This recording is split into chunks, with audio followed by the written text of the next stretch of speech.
Hey guys, this is Jason Morris with the Facebook group Real Estate Agents Through Realty Work, and this is my Expired Master series, and in this one we're going to talk about objections, and how to overcome objections of expired sellers.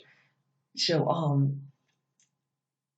okay, a lot of agents they have problems overcoming objections, and part of the reason is because most agents just talk too much on the phone. I mean, sometimes the number one way to overcome a seller's objection is to remain silent.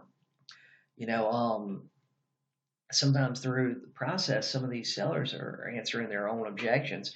Sometimes, sometimes it's best just to continue the script.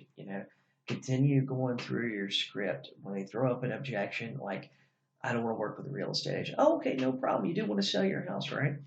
And the best way to overcome objections, though, is to ask more questions, gather more information. If they're saying, oh, well, we don't want to put our house on the market right now, we don't want to put it back on the market right now. Oh, we want to wait till the spring, we want to wait till the summer, things like that. Okay, you need to ask more questions. Why do you want to wait till the spring? Why do you want to wait till the summer? You know, what's going on? Oh, well, we've already got an agent. Oh, that's great. When is it going to go back on the market? When are you meeting your agent? Have you already signed paperwork with them? I'd like to send you some information about me and my company and what we do to sell homes. A lot of objections can be overcome just by continuing to ask questions or ask questions specifically about the objection. You know, if they're telling you, hey, well, I can't get the price I want for it, plus the money to pay a realtor. Okay, well, what price do you want for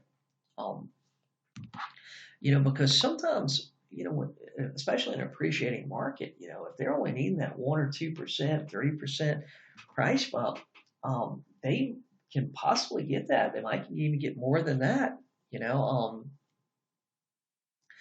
Most objections just continue to ask questions. A lot of agents too, they stop, once the person says, oh, I don't want to work with a realtor again to sell my house. Oh, okay, no problem. You do want to sell your house, right? A lot of agents just stop at that. Okay, well, thanks, and hang up the phone. You know, what you need to do is get them talking, ask questions to them. Ask questions, be quiet. I want to take it off the market. It's a big one. Why do you want to take it off the market?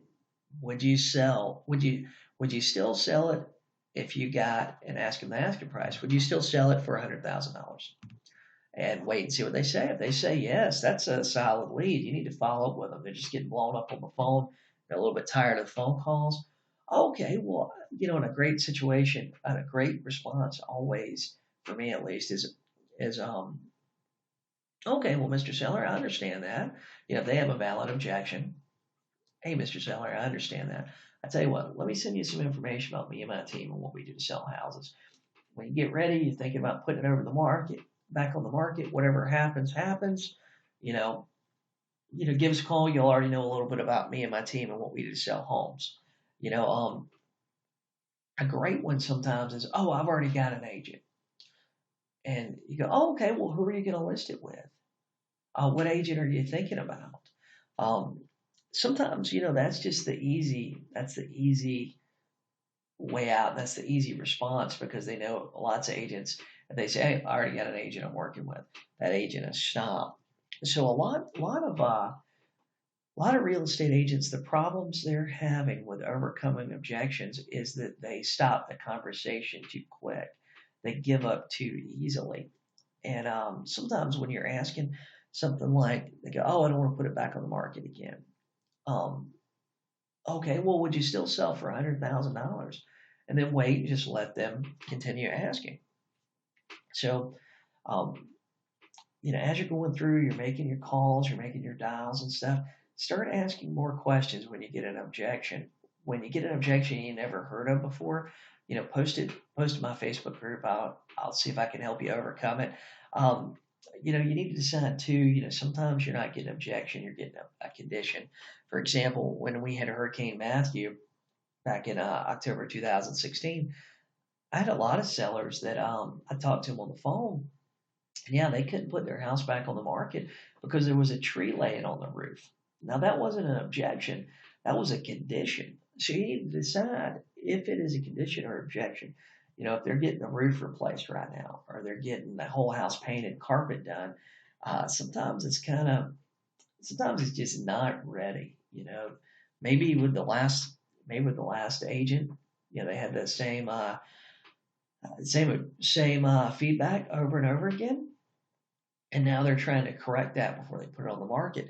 Now, when you're getting a condition and you're not getting an objection, the thing for you to do is follow up.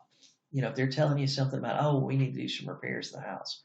Oh, well, before we put it back on the market. Oh, well, that's great. What repairs are you doing? How about if I come out to the house, take a look? Maybe I can help you with some of them. And what I mean by help is I'm talking about if they need to plant flowers, you're not digging holes for them.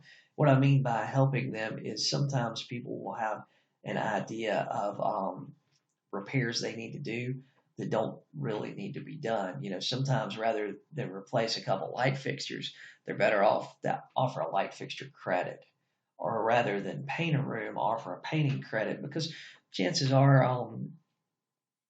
some houses, of course, they just show better if it's freshly painted. It's painted a light neutral color, but sometimes the situation isn't as bad as the seller thinks it is, or sometimes something they're looking at isn't.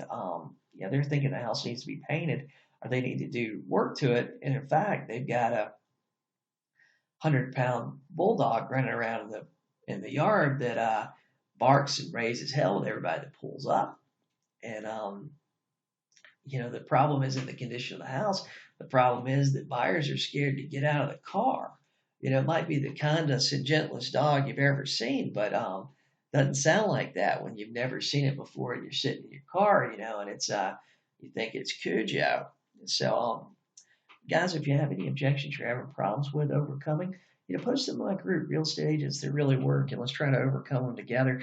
And one of the best ways to get really good at overcoming objections is to role play and find yourself a role play and script partner to work out objections with, and work out some of these things where, that are just making you stop in the middle of the script, and you're getting them over and over again. And what you need to do is use the same script over and over again. That way you learn the objections. You learn all the objections you're going to get to the questions you're asking, and you'll start building muscle memory, and then you'll easily be able to overcome those objections over and over again.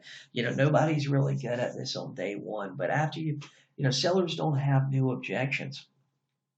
So the objections that we were getting 10, 12 years ago when I first started real estate are the same objections we're getting in 2017. And what you need to do is you need to just role play those, call more sellers. If you're having a problem with it, write it down. Think of how you can respond to it better next time. What question can you ask when you get that objection?